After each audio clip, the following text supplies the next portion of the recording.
दोस्तों, मुगलों और मराठों के बीच का संघर्ष तो पूरी दुनिया में प्रसिद्ध है। पर क्या आप जानते हैं कि मराठाओं ने मुगलों के लिए बहुत कुछ किया था।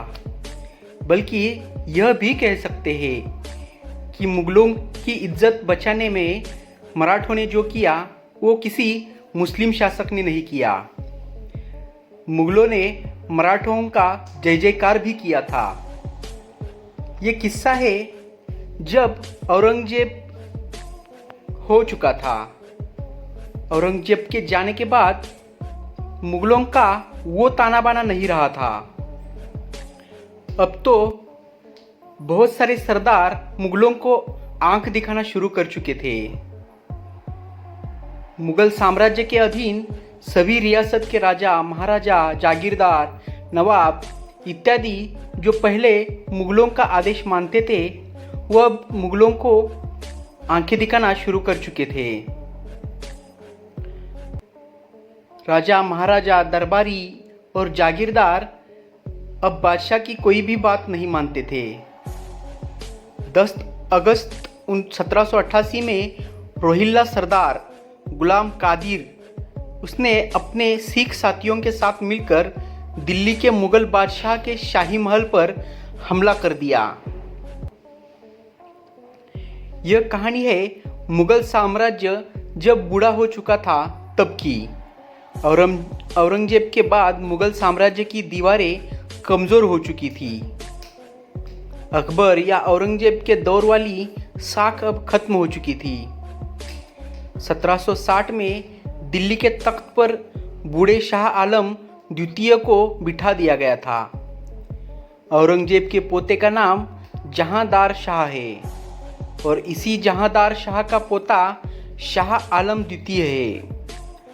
राजा, महाराजा, दरबारी अब इस शाह आलम को आंखें दिखाना शुरू कर चुके थे। पहले ही बताया वैसे कादिर ने सिख साथियों के साथ मिलकर दिल्ली पर हमला बोला था। यह हमला मुगल साम्राज्य और मुगल परिवार के लिए इतिहास का सबसे अमानवीय हमला था। शाह आलम द्वितीय को गुलाम कादिर के सामने पेश किया गया। गुलाम कादिर ने 25 करोड़ मूल्य के खजाने की चाबी मांगी और खुद को मुगल साम्राज्य का मुख्य वजीर बनाने की मांग की। शाह आलम ने इनकार कर दिया। गुलाम कादिर ने गुस्से में अफगानी चाकू से शाह आलम की दोनों आंखें फोड़ दी। उन्हें बचाने के लिए दौड़े उनके 5 सेवकों को मौत के घाट उतार दिया गया। गुलाम कादिर ने बूढ़े शाह आलम की दाढ़ी खींचकर भरे मुगल दरबार में बहुत पिटाई की। शाही परिवार को बिना भोजन पानी के तहखाने में बंद करवा दिया। अपने मनोरंजन के लिए गुलाम कादिर ने बादशाह की बेटियों, बेगम और शाही महल की अन्य महिलाओं को नंगा करके नाचने पर मजबूर कर दिया। महिलाओं से तो व्यभिचार किया ही गया। कुछ महिलाओं ने शर्म से यमुना नदी में कूदकर आत्महत्या कर ली। भूख प्यास से शाही परिवार के बहुत लोग मर गए। यह अमानवीय हरकत देखकर बाबर, हुमायूं, अकबर, सलीम, शाहजहां और औरंगजेब की आंखें जन्नत में रो रही होगी। जन्नत से तो कुछ किया नहीं जा सकता, धरती पर मददगार बने मराठा, जो कि ग्वालियर के महाराजा महाजी शिंदे थे। आखिर महिलाओं की इज्जत करना मराठों के खून में था। उन्होंने गुलाम कादिर को जिंदा या मुर्दा पकड़ने का फरमान जारी किया। दिल्ली जाकर अंधे हो चुके शाह आलम द्वितीय को दोबारा अपनी सुरक्षा और संरक्षण में तख्त पर बिठाया दिया। यानी जो मराठा साम्राज्य कभी मुगल साम्राज्य के अधीन चलता था, अब वही मुगल साम्राज्य मराठों के अधीन हो गया था।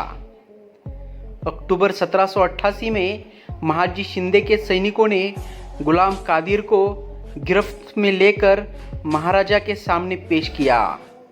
महाजी शिंदे ने अपनी तलवार से गुलाम कादिर की नाक और दोनों कान और जुबान काटकर मुगल शासक शाह आलम को तोहफे में दिल्ली भिजवा दिया।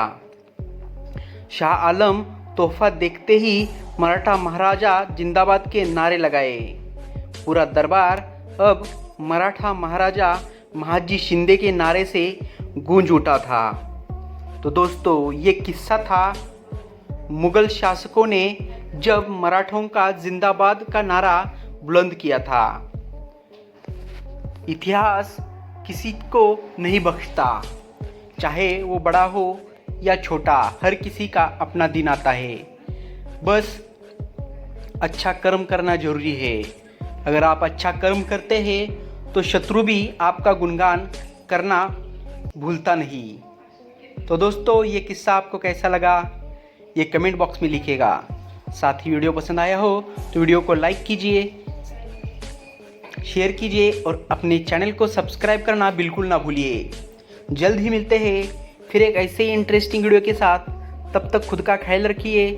जय हिंद, जय भारत।